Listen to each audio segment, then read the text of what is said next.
चुनावी रणनीतिकार प्रशांत किशोर बिहार की राजनीति में दस्तक देने को तैयार हैं। प्रशांत किशोर ईद के बाद रणनीतियों का खुलासा करेंगे। फिलहाल पीके ने बिहार में नई पार्टी के गठन के संकेत दिए हैं।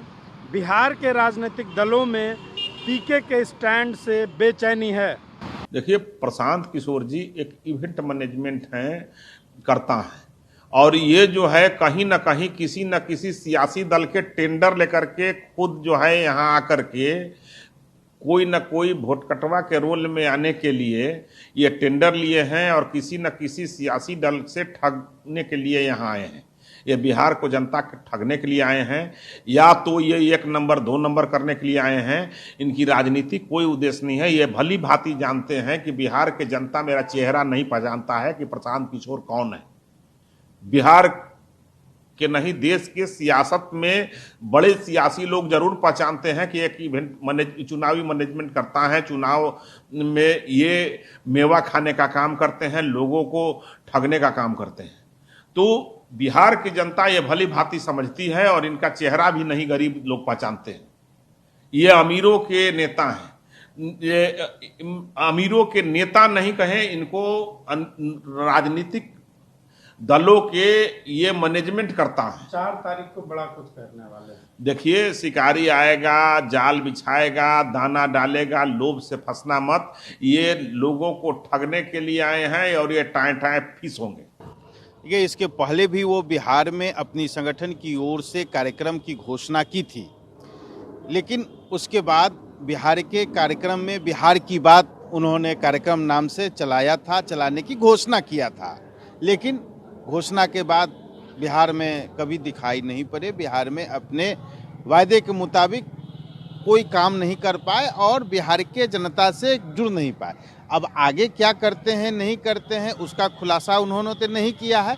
जो कयास है उस कयास के आधार पर यह एक चर्चा बनी है। आगामी 4 तारीख को क्या कहते हैं नहीं कहते हैं उसके बाद हम लोग इस पर अपनी टिप्पणी करेंगे। राजनीति में कोई भी आ सकता है, मनाही तो किसी को नहीं है, पर is not social worker, is not leader, is vendor.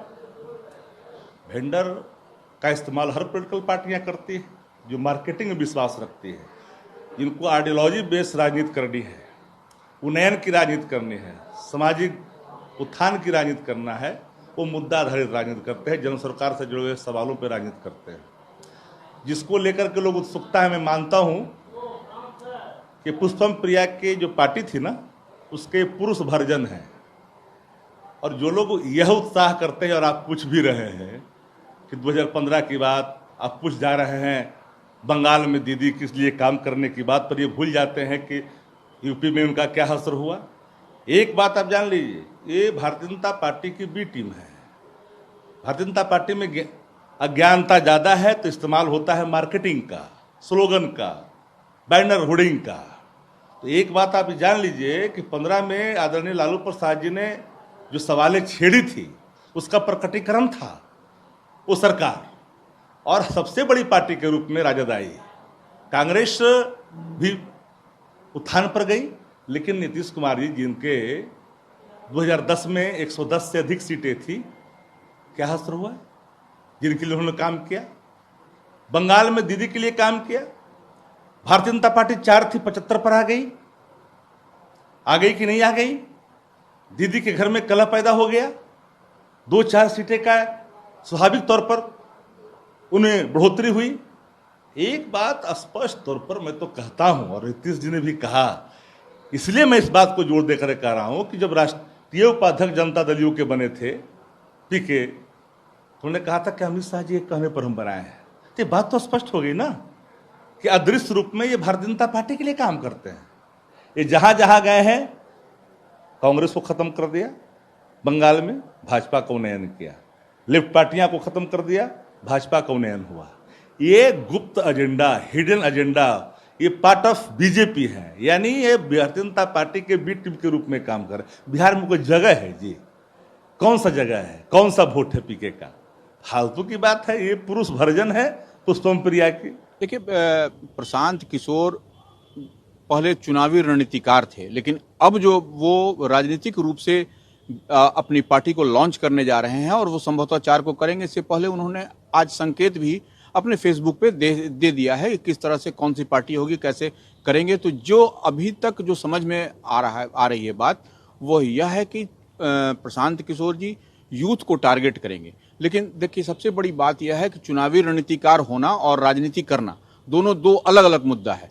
वो चुनावी रणनीतिकार बेहतर साबित हो सकते हैं, लेकिन जब आप राजनीति में एंट्री करिएगा तो बिहार या उत्तर प्रदेश कह लें, बिहार में आपको जातीय गोलबंदी, जातीय समीकरण पर ही यहाँ चुनाव होता रहा है और होता रहेगा भी। क्योंकि यहाँ देखिए, सभी दलों का छत्रप जो दल हैं, राष्ट्रीय जनता दल है और जो अन्य जो दल हैं, छोटे दल हैं, कांग्रेस है, सबको, भारतीय जनता पार्टी, सबका अपना अपना वोट बैंक है।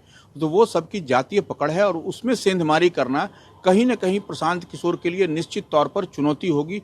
और वो कैसे उसको सेंधमारी करेंगे, यह बात लेकिन यह जरूर है कि प्रशांत किशोर के बिहार में अपनी राजनीतिक पारी की शुरुआत करने का जो उन्होंने अनाउंस किया है, उससे लेकर के यहाँ पर जो भी दल, बड़े दल हैं, राष्ट्रीय दल है हो या फिर छत्रप दल हो, उन सब के बीच में थोड़ी बहुत घबराहट जरूर है कि प्रशांत किशोर क्या करेंगे, कैसे करेंगे और कहाँ तक वो उनको डैमेज करेंगे। तो यह बात भी यह पार्टी जितनी है बिहार में वो समझ रही है। लेकिन बावजूद इसके प्रशांत किशोर बिहार के रहने वाले हैं, बिहार में किस तरह से सेंधमारी करेंगे यह समझने वाली बात होगी। और इनके लिए यह एक अग्नि परीक्षा के रूप में 2025 का जो चुनाव होगा बिहार विधानसभा का, वह देखा जा सकता है। जदयू से मोह भंग होने के बाद भी प्रशांत किशोर ने नई पार्टी बनाने का ऐलान किया था, लेकिन उनकी रणनीति धरी की धरी रह गई और वो बिहार छोड़ गए। एक बार फिर कांग्रेस से मोह भंग हुआ और प्रशांत किशोर ने पार्टी बनाने की बात कही है। अब देखना ये दिलचस्प होगा कि बिहार की सियासत में प्रशांत किशोर कहाँ फिट बैठते हैं। रंजीत, ईटीवी भारत, पटना।